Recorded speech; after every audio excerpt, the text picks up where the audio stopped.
नमस्कार।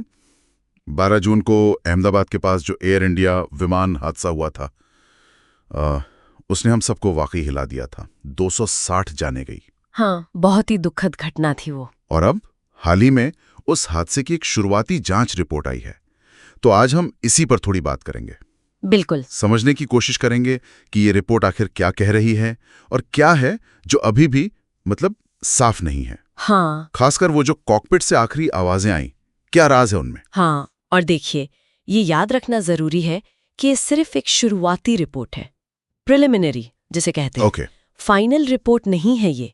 भारत की AAIB मतलब एयरक्राफ्ट एक्सीडेंट इन्वेस्टिगेशन ब्यूरो, हाँ, जो मुख्य एजेंसी है। हाँ, और अमेरिका की NTSB national transportation safety board, ये दोनों मिलकर अभी भी जांच कर रहे हैं। अच्छा, NTSB भी है इसमें? जी हाँ।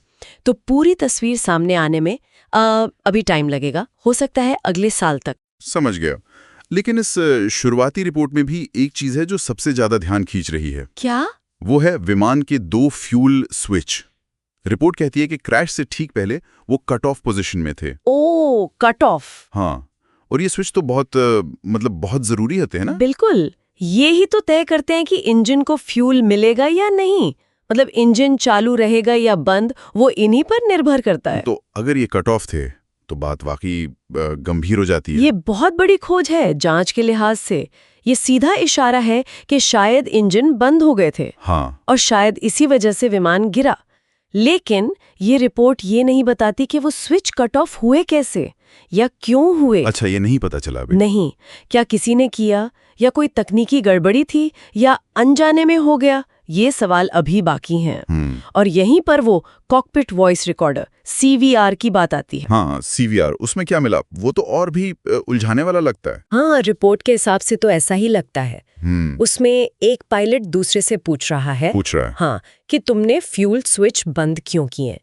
और दूसरा पायलट वो साफ इनकार कर रहा है। मतलब आखिरी पलों में कॉकपिट में ही इस बात पर कंफ्यूजन था। बिल्कुल भ्रम की स्थिति थी, या शायद असहमति, ये अभी कहना मुश्किल है। तो फिर इसका क्या मतलब निकालें? ये तो पहली और गहरी हो गई। हाँ, ये इनकार और भ्रम ये सबूत का बहुत अहम हिस्सा है, लेकिन ये गुत्थी सुलझाता नहीं बल्कि उलझाता है। सही कहा। जांचकर्ताओं के लिए ये एक चुनौती है कि उस वक्त उस तनाव भरे माहौल में असल में क्या हुआ था। हाँ, वो समझना मुश्किल होगा। क्या वो सच में इनकार था या क्या पता घबराहट में या कोई गलतफहमी, कुछ भी हो सकता है। CVR का विश्लेषण सिर्फ शब्दों का नहीं होता। आवाज का लहजा, पीछे की आवाजें, सब देखा जाता है। इसीलिए शायद उड्डयन मंत्री ने भी कहा है कि थोड़ा सब्र रखें, जल्दबाजी में कोई नतीजा न निकालें। हाँ, उन्होंने कहा था कि जांच तथ्यों के आधार पर होगी। बिल्कुल, और NTSB का शामिल होना भी इसी बात को पुख्ता करता है। उनके पास ऐसे मुश्किल मामलों का, खासकर बोइंग विमानों से जुड़े हादसों का काफी अनुभव है। हाँ, वो तो है। लेकिन इस सारी तकनीकी जांच के बीच वो 260 परिवार भी हैं। हाँ, बिल्कुल, जिन्होंने अपनों को खोया है। उनकी प्रतिक्रियाएं आ रही हैं कि ये रिपोर्ट जवाब देने के बजाय और सवाल खड़े कर रही है। ये स्वाभाविक भी है। वो बस जानना चाहते हैं कि आखिर हुआ क्या था।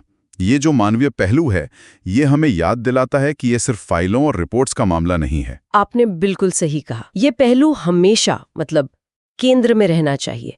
तो अगर हम अभी तक की बात को समेटें, हाँ, तो एक बड़ा तकनीकी सुराग मिला है। फ्यूल स्विच बंद थे। ओके। कॉकपिट में आखिरी पलों में इसे लेकर भ्रम या असहमति रिकॉर्ड हुई है। ठीक है। लेकिन हादसा हुआ क्यों, कौन जिम्मेदार है, ये अभी तय नहीं हुआ है। जांच चल रही है और फाइनल रिपोर्ट का इंतजार करना होगा।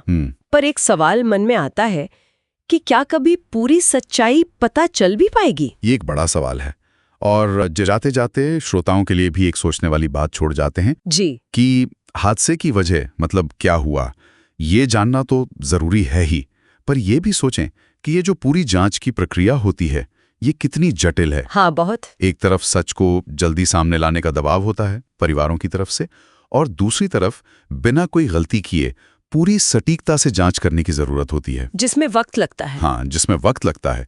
तो ये जो संतुलन है स्पीड और एक्यूरेसी के बीच, ये उन लोगों को कैसे प्रभावित करता है जो जवाब का इंतजार कर रहे हैं, इस पर भी सोचने की जरूरत है।